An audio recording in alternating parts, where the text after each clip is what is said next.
राजा सद्गुरुनाथ महाराज प्रभु की जय। राजा सद्गुरुनाथ गुरुपुत्रेश्वर महाराज की जय। राजा सद्गुरुनाथ जगन्नाथ महाराज की जय। ಪ್ರತಿ ವರ್ಷದಂತೆ ಮಾಘ ಮಾಸದ ಸಪ್ತಾಹ 12ನೇ ತಾರೀಕಿನ ಪ್ರಾರಂಭ ಆಗೈತಿ. ಇವತ್ತು ಮುಕ್ತಾಯ ಸಮಾರಂಭ, ಪುಷ್ಪವೃಷ್ಟಿ ಕಾರ್ಯಕ್ರಮ. ಈ ಸಂಪ್ರದಾಯದ 3 ಗ್ರಂಥವಾದಂಥ ದಾಸಬೋಧ, ವಿಮಲ ಬ್ರಹ್ಮ ನಿರೂಪಣೆಯನ್ನು ನಿರೂಪಣೆ ಮಾಡಿದ ಎಲ್ಲ ವೇದಿಕೆ ಮೇಲಿದ್ದಂಥ ಪೂಜ್ಯರು ತಮ್ಮ ತಮ್ಮ ಅನುಭವಗಳನ್ನು, ಸಂಪ್ರದಾಯದ ನಿಯಮವನ್ನು, ಅಧ್ಯಾತ್ಮದ ಚಿಂತನೆಯನ್ನು ಬಹಳ ಸುಂದರವಾಗಿ ಹೇಳಿದ್ದಾರೆ. ಅದು ಅಲ್ಲದನ ಈ ಒಂದು ಕಾರ್ಯಕ್ರಮಕ್ಕೆ ಮಾನ್ಯ ಲಕ್ಷ್ಮಣ ಸವದಿಯವರು ಬರಬೇಕಾಗಿತ್ತು. ಅವ್ರ ಮೊದಲಿಗೆ ಬರ್ತೀವತ್ತು ಅಂದಿದ್ರು. ಅವರೆಲ್ಲ ಈ ರಾಜಕೀಯ ಕಾರ್ಯ ಅನಿವಾರ್ಯ ಕಾರಣದಿಂದ ಅವ್ರಿಗೆ ಬರೋದಾಗಿಲ್ಲ. ಅವರ ಪುತ್ರರನ್ನು ಕಳಿಸಿದ್ದಾರೆ. ನಿನ್ನೆ ದಿವಸ ಉಪಮುಖ್ಯಮಂತ್ರಿಗಳಾದ ಗೋವಿಂದ ಕಾರಜೋಳ ಅವರು ಈ ಕಾರ್ಯಕ್ರಮದಲ್ಲಿ ಭಾಗಿಗಳಾಗಿದ್ದಾರೆ. ಅವರು ಈ ಸಂಪ್ರದಾಯದಲ್ಲಿ ಬಹಳ ಗೌರವ, ಭಕ್ತಿ. ಸಿಗೇರಿ ಸಂಪ್ರದಾಯದಂದ್ರೆ ಇನ್ನು ಸ್ಥಾಪನೆ ಮಾಡಿದಂಥವ್ರು ಬಹುಶಃ ಮಹಾರಾಜರು.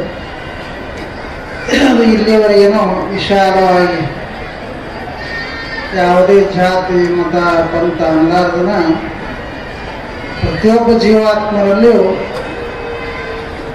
ನಿನ್ನಲ್ಲಿ ಅಂತರಾತ್ಮ, ಆತ್ಮನ ಜಾಗ್ರತೆ, ಅದಕ್ಕೆ ಸದ್ಗುರುಗಳ ಕೃಪೆ, ಅದೇ ಥರ झाले साधनाचे फळ संसार झाला सफळ, निर्गुण ब्रह्मते निश्चल अंतरे हुंडरे, शिव झाला मायेचा, झाला निवाडा तत्वांच्या साध्य होता साधनाच्या भावना.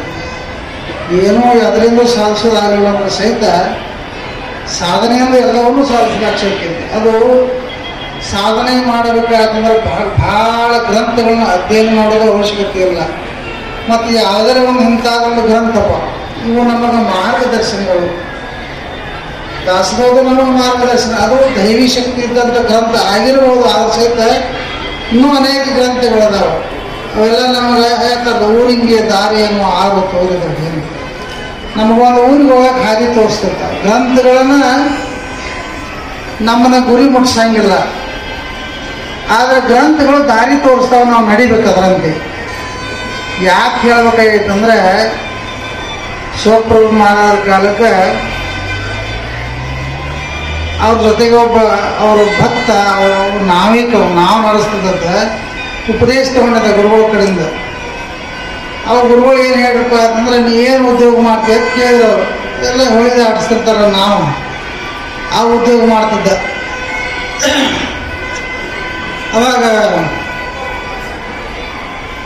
ಅವ್ರ ಗುರುಗಳು ಉಪದೇಶ ಕೊಡುವಾಗ ಏನು ಹೇಳಿದ್ರು, ನೀನು ಕಾಯಕದ ಜೊತೆಗೆ ನಾಮಸ್ಮರಣೆ ಮಾಡಪ್ಪ. ಅಂದ್ರೆ ನೀ ಹೆಂಗೆ ಒಂದು ಹುಟ್ಟು ಕಡ್ಕೋದು ಹೋಗಿ, ಒಂದು ಹುಟ್ಟು ಕಡ್ದಾಗ ಒಂದು ನಾಮಸ್ಮರಣೆ ಮಾಡಿ.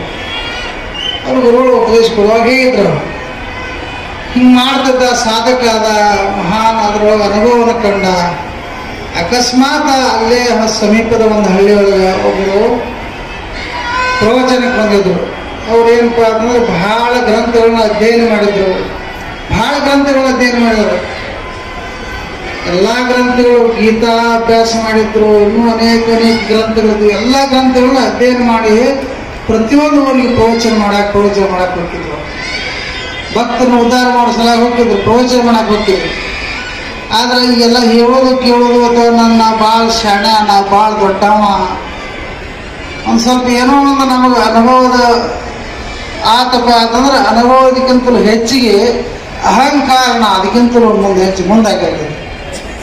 ಹೇಳಕ್ಕೆ ಬತ್ತಂದ್ರೆ ಅದ್ರ ಮುಂದೆ ಒಂದು ನಾ ಭಾಳ ಶಾಣೆ ಅಲ್ಲ, ನನ್ನ ಎಲ್ಲದಕ್ಕೂ ಕರೆದು ಹಚ್ತಾರ, ನಾ ಭಾಳ ಶಾಣೆ ಅಂತ ತಿಳ್ಕೊಂಡಿರುತ್ತೆ. ಅವಾಗ ಅನ್ನಿಸ್ತದೆ. ಅದ್ರೊಳಗೆ ಅಹಂಕಾರ ಮುಂದೆ ಬಂದುಬಿಟ್ಟದು.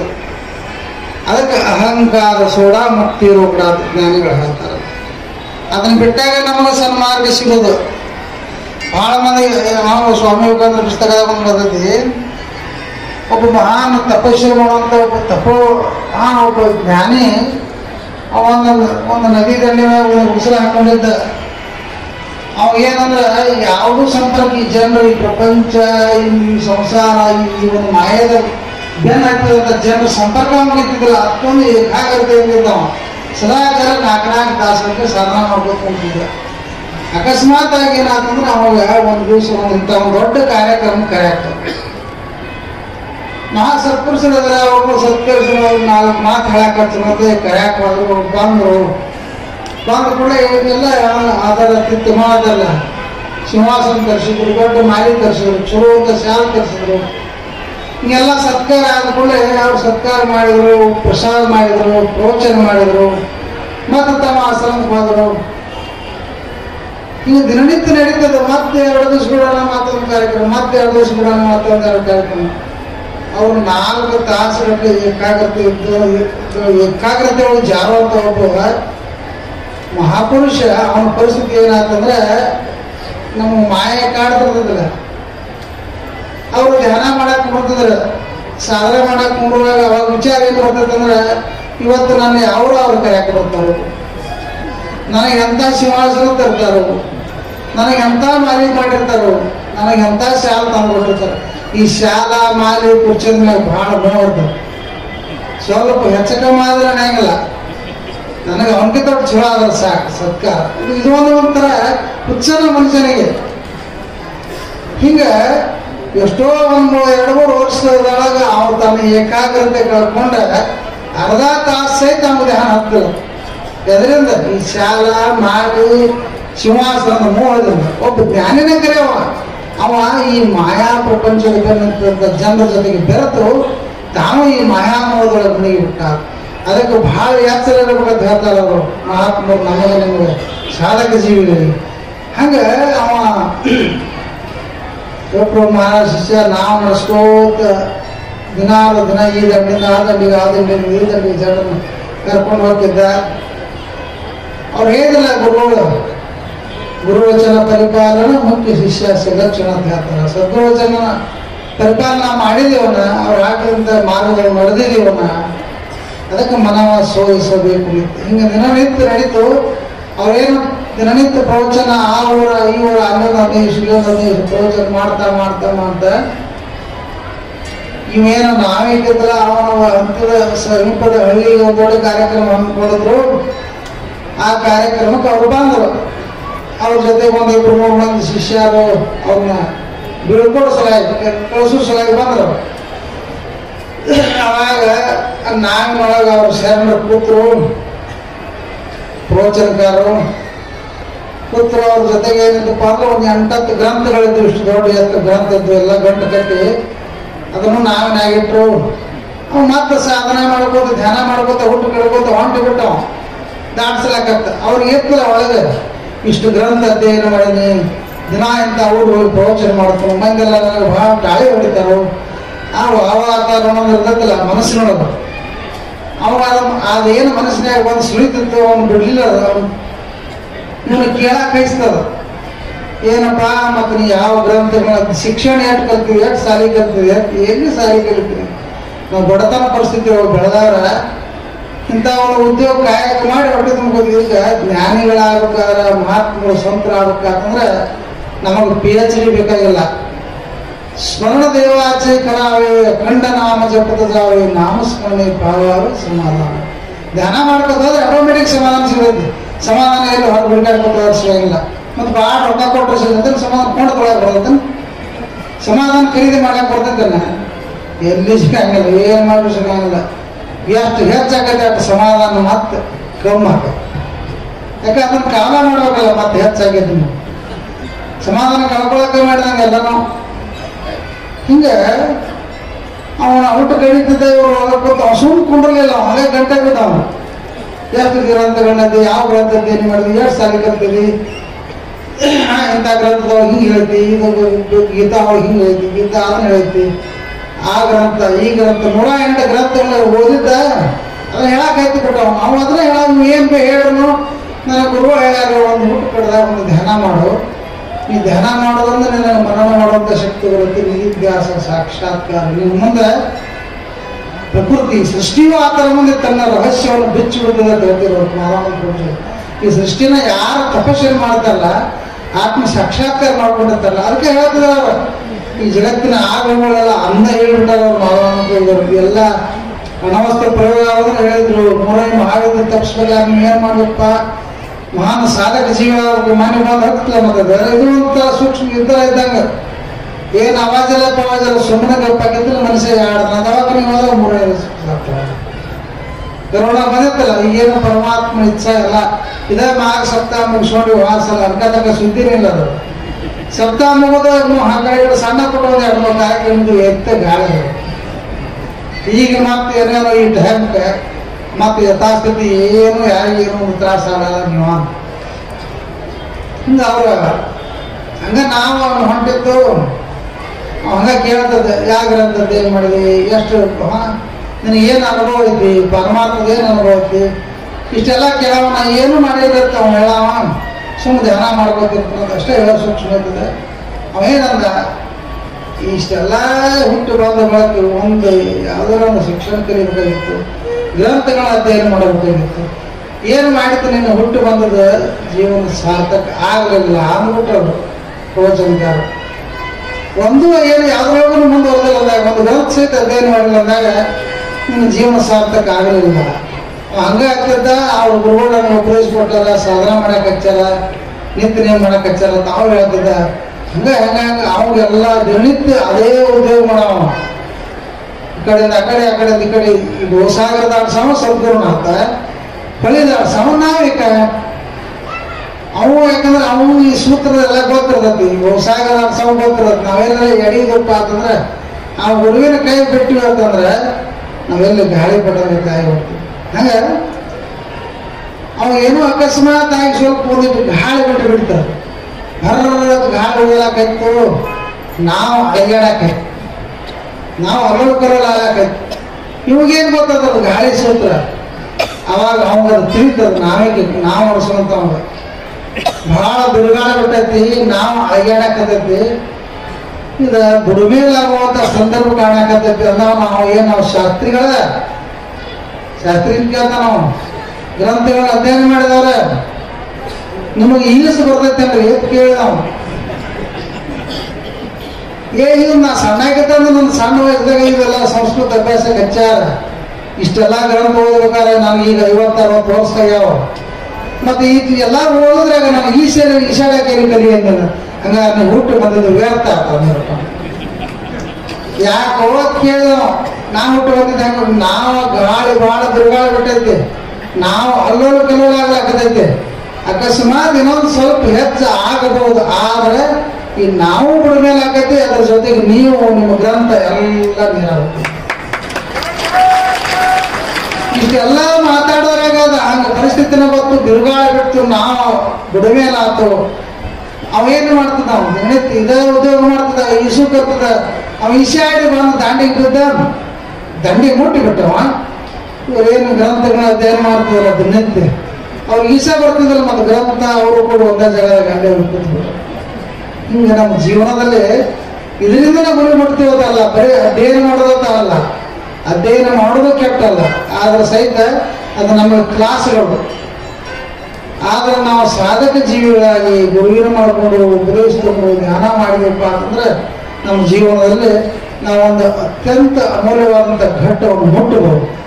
ಅವರು ಮಾಧವಾನಂದ ಪೂಜಾರಾಗಲಿ, ಭಾವಸಾಹೇಬ ಮಹಾರಾಜರಾಗಲಿ, ಗಿರಿಮಲೇಶ್ವರ ಪ್ರಪಂಚದೊಳಗೆ ಇದ್ದಂಥವ್ರು ಗಿರಿಮಲೇಶ್ವರ ಮಹಾರಾಜರ ಭಾವಸಾಹೇಬ ನಿಮ್ಮಂಗ ನಾಮಂಗ ಪ್ರಪಂಚದೊಳಗಿದ್ದವಲ್ಲ.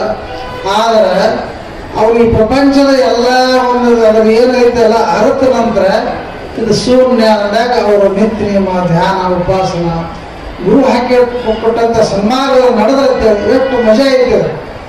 ಮನುಷ್ಯ ಜನ್ಮದ ಒಂದು ಸೂಕ್ಷ್ಮತೆಯನ್ನು ಜ್ಞಾನಿಗಳು ಹೇಳ್ತಾರೆ. ಒಂದು ನದಿ ಬಹಳ ಜೋರಲ್ಲಿ ಹರಿತಿರ್ತೈತಿ. ಆ ನದಿ ದಂಡಿಗೆ ಒಬ್ಬ ಕುಂಬಾರ ಹೋಗ್ತಾನ. ನದಿ ರಭಸದಿಂದ ಹರಿತಿರ್ತೈತಿ. ಕುಂಬಾರ ಹೋಗಿ ಅಲ್ಲಿ ಏನು ಮಾಡತ್ತಿರ್ತಾನಂದ್ರೆ ನದಿ ದಂಡೆಗಿಂದ ಫಲವತ್ತಾದ ಮಣ್ಣು ತಂದ ತನ್ನ ದಿನನಿತ್ಯದ ಕಾಯಕ ಆ ನದಿ ಹರಿತಿರ್ತೈತಿ, ಮಣ್ಣು ನೀರು ರಭಸಕ್ಕೆ ಮಣ್ಣು ಕರ್ಕೊಂಡು ಹೋಗ್ತಿರ್ತೈತಿ. ಅದೇ ಜಾಗದಿಂದ ಒಂದು ಗುಟ್ಟಿ 2 ಗುಟ್ಟಿ ಮಣ್ಣು ತೊಗೊಂಡ್ಬಂದು ಅದನ್ನು ಸರಿಯಾಗಿ ಹದವಾಗಿ ನಾದ್ತಾನೆ. ಹಿಂಬಾಲ ನಾದಿ ಅದನ್ನ ಅದಕ್ಕೊಂದು ರೂಪ ಕೊಡ್ತಾನೆ. ಗಡಿಗೆ ಆಕಾರ ಏನೇನೋ ಒಂದು ಆಕಾರಗಳು ಮಾಡ್ತಾನೆ. ಆ ರೂಪ ಕೊಟ್ಟರೆ ಅಷ್ಟೇ ಮುಗಿಯಂಗಿಲ್ಲ, ಅದಕ್ಕೆ ಸಂಸ್ಕಾರ ಕೊಡ್ತಾನೆ, ಬೆಂಕಿಯ ಸಂಸ್ಕಾರ. ಆ ಬೆಂಕಿಯ ಸಂಸ್ಕಾರದಿಂದ ಅದರ ಸುಟ್ಟು ಒಂದು ತನ್ನ ಅಸ್ತಿತ್ವವನ್ನು ಒಂದು ಮಹತ್ವವಾದಂಥ ಹಂತನ್ನು ನೋಡ್ತೈತಿ. ಹೆಂಗೆ ಜ್ಞಾನಿಗಳು ಮಾನವ, ಮಹಾಮಾನವ, ದೇವಮಾನವ, ಅವರು ಮನುಷ್ಯರಿಗೆ ಬಿಟ್ಟು ಬಂದವರ ಏನಾಗಿ ಜ್ಞಾನಿಗಳು. ಗುರು ಉಪದೇಶ ಸಿಗುಕ್ಕಿಂತ ಪೂರ್ವದಲ್ಲಿ ಈ ಪ್ರಪಂಚದೊಳಗೆ ಇದ್ದಂಥವರ ಗುರುವಿನ ಉಪದೇಶ ಹೆಂಗೆ ಒಬ್ಬ ಕುಂಬಾರನ ಹಸ್ತ ಸ್ಪರ್ಶದಿಂದ ಅವನು ಮಾಡುವಂಥ ಒಂದು ಸರ್ವ ಪ್ರಯತ್ನದಿಂದ ಆ ಮಣ್ಣು ಹೋಗಿ ಮಡಿಕೆ ಆಗಿ ಅದಕ್ಕೆ ಏನು ಸಂಸ್ಕಾರ ಸಿಕ್ಕಂದ್ರೆ ಅದೇ ಮಣ್ಣಿನ ಮಡಿಕೆ ತೊಗೊಂಡೋಗಿ ಅದೇ ಹೊಳೆಯಾಗಿ ನೀರು ತುಂಬ್ಕೊಂಡು ಬಂದ್ರೆ ಅದು ಕರಗತೈತೆ, ನೀರಿನ ರಭಸಕ್ಕೆ ಅದು ಕರಿಗ ಹೋಗ್ತೈತೆ, ಮಣ್ಣು ಹಾಕೈತೆ ಆಗಂಗಿಲ್ಲ. ಯಾಕೆ ಇದ್ರ ಸಂಸ್ಕಾರ ಇರ್ತಿರ್ತೈತೆ ಅದರಲ್ಲಿ. ಹಂಗೆ ನಮ್ಮ ಜೀವನದಲ್ಲಿ ಅತ್ಯಮೂಲ್ಯವಾದಂಥ ಒಂದು ಮಹತ್ವ ಏನಪ್ಪ ಅಂತಂದ್ರೆ ಈ ಮಾನವ ಜನ್ಮ ದೊಡ್ಡದು, ಹಾನಿ ಮಾಡಲು ಬೇಡ, ಹುಚ್ಚಪ್ಪಗಳಿರ ಜ್ಞಾನಿಗಳೇ. ಮಾನವ ಜನ್ಮದ ಶ್ರೇಷ್ಠತೆಯನ್ನು ಬಹಳ ಸುಂದರವಾಗಿ ಹೇಳಿದ್ದಾರೆ. ಸಪ್ತಾಹ ಮಾಡೋದಾಯ್ತು, ಪುರಾಣ ಕೇಳೋದಾಯ್ತು, ಪ್ರಸಾದ ಮಾಡೋದಾಯ್ತು, ಇಷ್ಟ ಅಲ್ಲ, ಇಷ್ಟಕ್ಕೆ ಸೀಮಿತ ಇಲ್ಲ. ನಮ್ಮ ಜೀವನದಲ್ಲಿ ಒಂದು ಮುಖ್ಯವಾದಂಥ ದಿನನಿತ್ಯದ ಪುರಾಣ ಪ್ರವಚನಗಳು ಸಪ್ತಾಹಗಳು ಮಾಡ್ತೀವಿ, ಒಂದಾಗಿ ಬೇರೆ ಬೇರೆ ಕಾರ್ಯಕ್ರಮ ಭಾಗಿಗಳಾಗ್ತೀವಿ. ಮನಸ್ಸು ಪರಿವರ್ತನೆ ಆಗಬೇಕು, ಬದಲಾವಣೆ ಬಯಸಬೇಕು. ಮತ್ತು ಏನಾದರೂ ಅದು ಹೇಳ್ತಲ್ಲ, ಈ ಕಿವಿಯಿಂದ ಕೇಳೋದು ಈ ಕಿವಿಯಿಂದ ಬಿಡೋದು ಆಗ್ಬೋದು. ಪುರಾಣ ಕೇಳಿದ ಅಷ್ಟೇ ಆಕೈತೆ ನಮ್ದು. ಒಂದು ಕಿವಿಯಿಂದ ಕೇಳೋದು, ಒಂದು ಕಿವಿಯಿಂದ ಬಿಟ್ಟು ಬಿಡೋದು.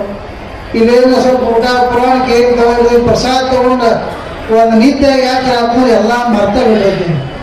ಏನು ಹೇಳಿದ್ರೆ ಗೊತ್ತಲ್ಲ ಪುರಾಣ ಆ ಸಂಭವ ಬಂದ್ರಿ ಭಾಳ ಚಂದ ಹೇಳಿ ಏನು ಹೇಳಿದ್ರು, ಅವು ಏನು ಹೇಳ್ತಾನೋ ಹೊರಗಡೆ ಅದನ್ನ ಹೇಳ್ತಾನೆ, ನಾವು ಭಾಳ ಚಂದ ಹೇಳಿದ್ರಂತ ಹೇಳ್ತಾನೆ. ಯಾಕಂದ್ರೆ ಲಕ್ಷಣ ಇಲ್ಲ ಅಲ್ಲಿ, ಕೇಳುವ ಲಕ್ಷಣ ಇಲ್ಲ, ಆ ವಾಕ್ಯದ ಮೇಲೆ ಲಕ್ಷ್ಯ ಇಲ್ಲ, ಬದಲಾವಣೆ ಆಗಕ್ಕೆ ಇರಲಿಲ್ಲ, ಮನುಷ್ಯನ ಹೊಯ್ದಾಟ ನಿಲ್ಲಿಸಕ್ಕೆ ಇರಲಿಲ್ಲ, ಪ್ರಪಂಚದ ಮೂವ ಬಿಡಾಕ್ತಾ ಇರಲಿಲ್ಲ.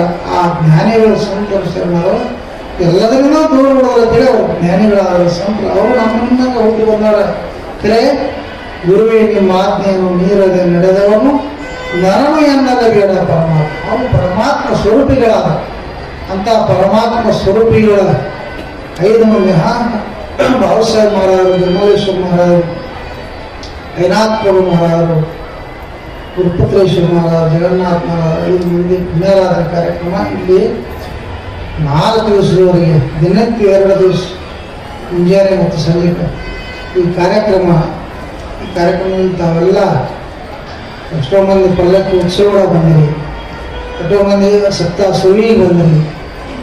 ಈ ಒಂದು ಮಹಾನ್ ಕಾರ್ಯಕ್ರಮದಲ್ಲಿ ಭಾಗಿಗಳಾಗಿದೆ. ಇದೊಂದು ಅವಕಾಶ ನಮಗೆ ಇನ್ನೊಂದು ಸ್ವಲ್ಪ ಮತ್ತಷ್ಟು ಹವಾಯಿ ವಾತಾವರಣ ಸರಿ ಇದ್ದಿದ್ರೆ ನಾವು ಎಲ್ಲ ವಿಚಾರ ಮಾಡ್ತಿದ್ವಿ, ಹೆಂಗೆ ಸಪ್ತಾಹ ಮಾಡೋದು ಒಂದು 15-20 ದಿವಸ ಒಂದೊಂದು ಸ್ವಲ್ಪ ಸಡಿಲಿಕೆ ಆದ ನಂತರ ಶ್ರಾವಣ ಮಾಸ ಸಪ್ತಾಹ ಮಾಡಿದೀವಿ, ಮಾಧವನ ಪೂಜೆ ಪುಣ್ಯ ಮಾಡಿದೀವಿ. ದತ್ತ ಜಯಂತಿ ಕಾರ್ಯಕ್ರಮ ಸಂಕ್ಷಿಪ್ತ ಎಲ್ಲ ಲಾಕ್ಡೌನ್ ಸಿಕ್ಕೊಂಡೆಲ್ಲ ನಮ್ಮ ಮಠಕ್ಕೆ ಯಾರು ಒಳಗೆ ಬರಬಾರ್ದು, ನಾವು ಗೇಟ್ ಹಾಕ್ತಿರ್ತೀವಿ. ಈಗೆಲ್ಲ ಇನ್ನೂ ಮಂದಿ ಕೂಡ್ತಿರ್ತೀವಿ, ಕಾರ್ಯಕ್ರಮ ಮಾಡ್ತಿರ್ತೀವಿ. ನಿಂತಿನ ಯಾವುದೂ ನಿಂತಿಲ್ಲ, ಪೂಜಾ ನಿಂತಿಲ್ಲ.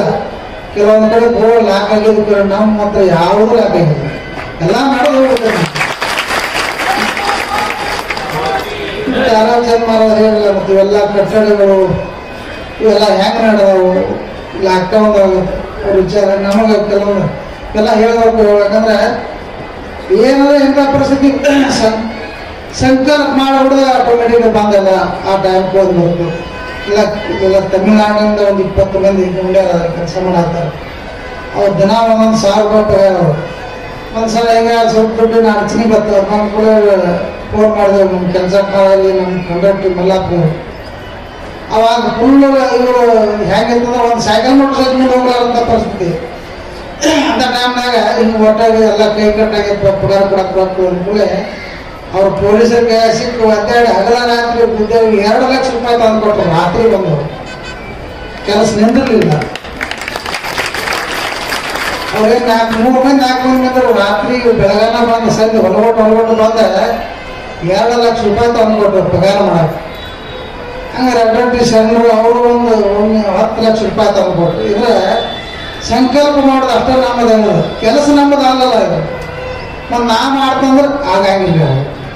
ನನ್ನಿಂದ ನಡೆದೈತೆ ಅನ್ನೋದು ಮೊದಲು ಸುಳ್ಳು. ನೀ ಏನೋ ಯಾರು ಪಾತ್ ಕೇಳ್ತಾರ, ಜ್ಞಾನಿಗಳನ್ನು ಕೇಳ್ತಾರ, ನೀ ಅಂದ್ರೆ ಯಾರು? ಅವನ ಕೆಲಸ ಅವ್ರು ಹೇಳ್ತಿದ್ರು, ಅವರು ಮಾದಾನಂದ ಪೂಜರು ಅಥವಾ ಈ ಸಂಪ್ರದಾಯದ ಆಗಿರುವಂಥ ಜ್ಞಾನಿಗಳು.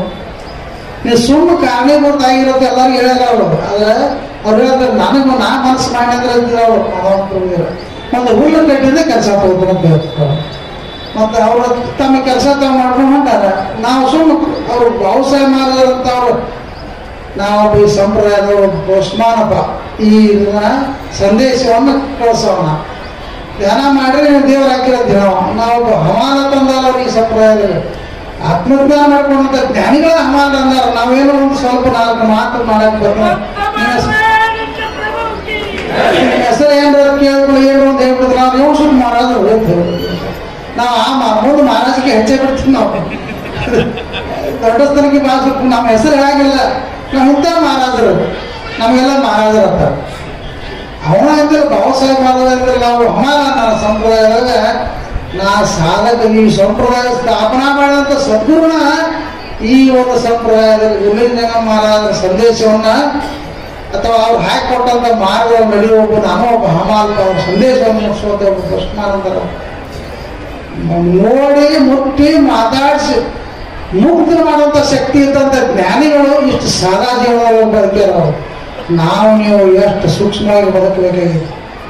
ನಾವು ಯಾವುದೇ ಪದವಿ 4 ಮಾತು ಶಬ್ದ 4 ಏನನ್ನು ಮಾತಾಡೋಕೆ ಬರ್ಬೋದಕ್ರೆ ಎಷ್ಟು ಸೂಕ್ಷ್ಮತೆಯಿಂದ ಬದುಕಲಾಕ ಕಲಿತೀವಿ ಅಷ್ಟು ನಮ್ಮನ್ನ ಈ ಜಗತ್ತು ಅಥವಾ ಜ್ಞಾನಿಗಳು ಸಂರಕ್ಷಣೆ ಮಾಡ್ತಾರೆ. ಹೆಂಗೆ ಸಂರಕ್ಷಣೆ? ಅದಕ್ಕೆ ಅವರು ಮಹಾತ್ಮರು ಸಂತರು ಸಣ್ಣರು ನಮಗೆಲ್ಲ ಹಾಕೊಡೋರು. ನಿತ್ಯ ನೇಮಿ ದೇವ ಭೇಟಿ, ನಿತ್ಯ ನೇಮಿ ಸಾಗರಕ್ಕೆ, ನಿತ್ಯ ನೇಮಿ ಪಾವಿ, ಇನ್ನು ಉತ್ತಮ ಪದವಿಯೂ ಅದು ಮುಟ್ಟಿಸ್ತಾರೆ.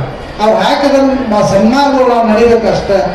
ಆ ರೀತಿ ಇಲ್ಲೆಲ್ಲ 4 ದಿವಸದವರೆಗೆ ಈ ಒಂದು ಮಹಾನ್ ಕಾರ್ಯಕ್ರಮ ಇವೆಲ್ಲ ಬಹಳ ಮಂದಿ ಮಹಾತ್ಮರು ಬಂದು ಪ್ರವಚನ ಕಾರ್ಯಕ್ರಮ 4 ದಿವಸ ಬಹಳ ಸುಂದರವಾಗಿ ಈ ಒಂದು ವೇದಿಕೆ ಮುಂದೆ ಎಲ್ಲ ಭಕ್ತಾದಿಗಳು ತಮ್ಮ ಪ್ರಪಂಚದ ಎಲ್ಲ ಒಂದು ಸಮಸ್ಯೆಗಳನ್ನು ಬದಿಗತ್ತಿ ಪ್ರಪಂಚದೊಳಗೆ ಬರ್ತಿರ್ತಾವೆ ಸಾಕಷ್ಟು. ದಿನನಿತ್ಯದ 108 ಅಡಚಣೆಗಳಿರ್ತಾವೆ.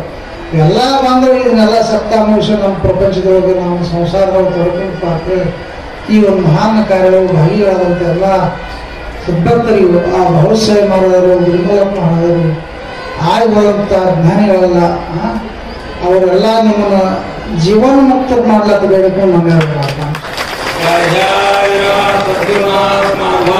ಪ್ರಭು ಕಿ ಜೈ.